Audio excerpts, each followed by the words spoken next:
In today's video, we're going to switch things up and look at high-end eMTB dream bike from Evil, the Epocalypse.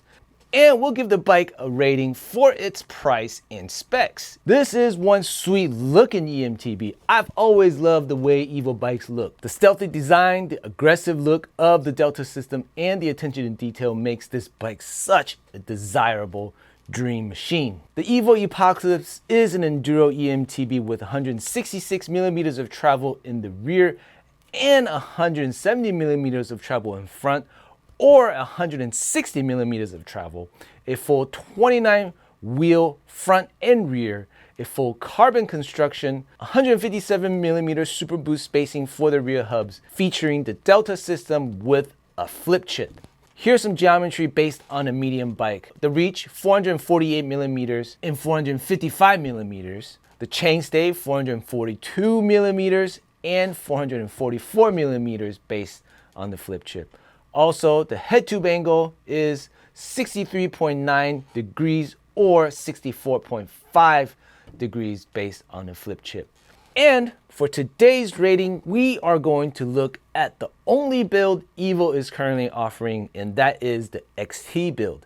But I'm actually hoping to see a frame kit from Evil, which they offer on the other line of bikes. Before we begin, I just want to get this message out to all my returning viewers and new viewers. My specs are purely based on just spec ratings and does not reflect how the bike rides. But having said that, I'm confident in my ability to draw certain conclusions of ride characteristics between low-end and high-end components. In any case, all the eMTBs I've rated and I'm going to rate in the future are equally capable, well-built, and fun.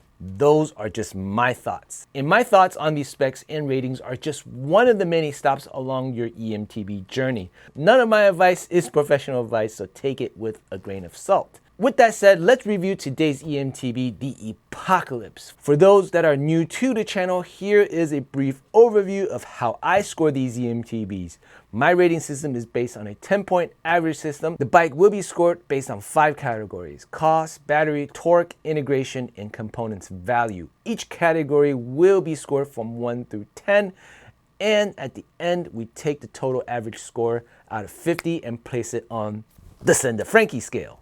We've already scored 10 eMTBs so far, and today we'll see how well the Evil Epocalypse holds up on our rating system. Starting with the first category, the Epocalypse starts at $11,999. I would say this puts this bike in the high-end territory, and I'm giving it a 5 out of 10. There are a few factors that contribute to the low score. For a high-end build, I believe this bike should have a 720 watt-hour battery, and I think the XT should have been bumped up to an XTR or an XX1. After all, it is a $12,000 bike. And as mentioned above, the Evil Epocalypse has a 630 watt-hour battery capacity, and as I stated earlier, with this price tag, I would have wanted to see a 720 watt-hour battery capacity. There are many other bikes that are around the $6,000 mark that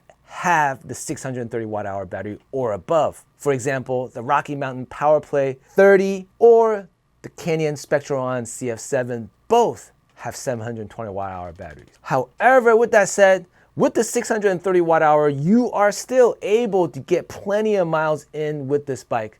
So I'm giving the 630 watt-hour battery capacity a 7.5 out of 10. Next, we look at the torque. The motor is a Shimano EP8 with a solid 85 Newton meters of torque. Nothing too extremely exciting or underpowered. A standard in 2022.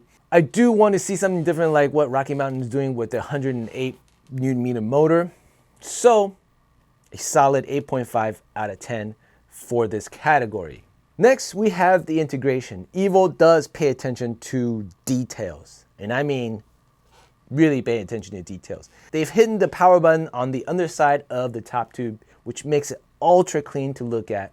They've also spec'd their custom carbon bar with internal routing for all those wires that run into the e-bikes. They've also reinforced the bike with a custom skid plate, an integrated shuttle shield, on the down tube, and a rubber chainstay protector.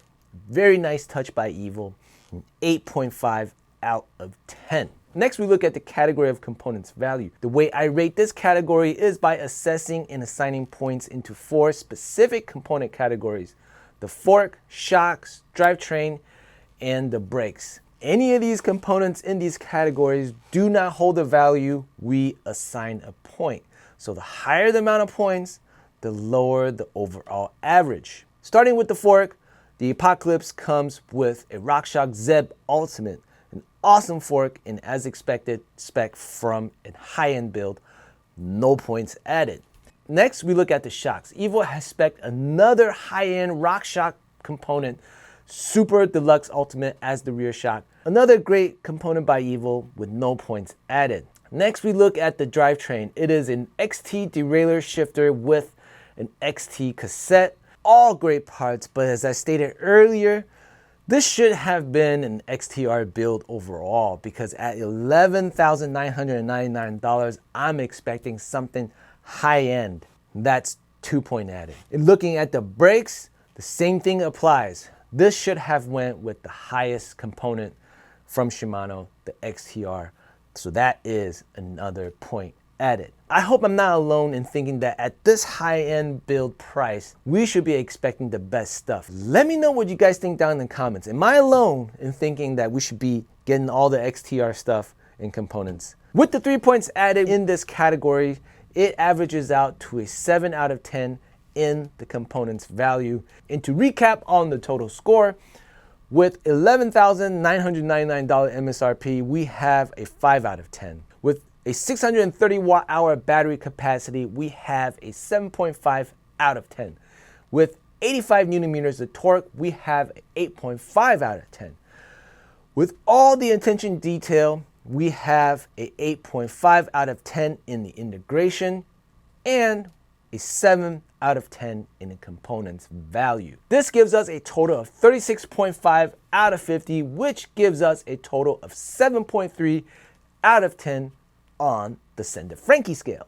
A true dream bike, but on the expensive side of things. There is no way I can afford this bike, but I am sure there are some diehard fans of the Evil Delta system who wouldn't mind dishing out the high price tag. Just by looking at the specs and the geometry, I'm pretty sure this bike is super lively and will do whatever you want it to do when you're out riding on the trails. My only problem is at $11,999, we should be getting the best components.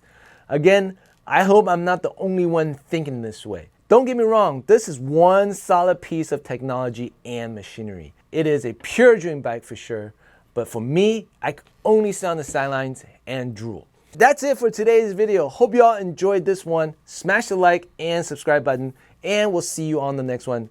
Peace!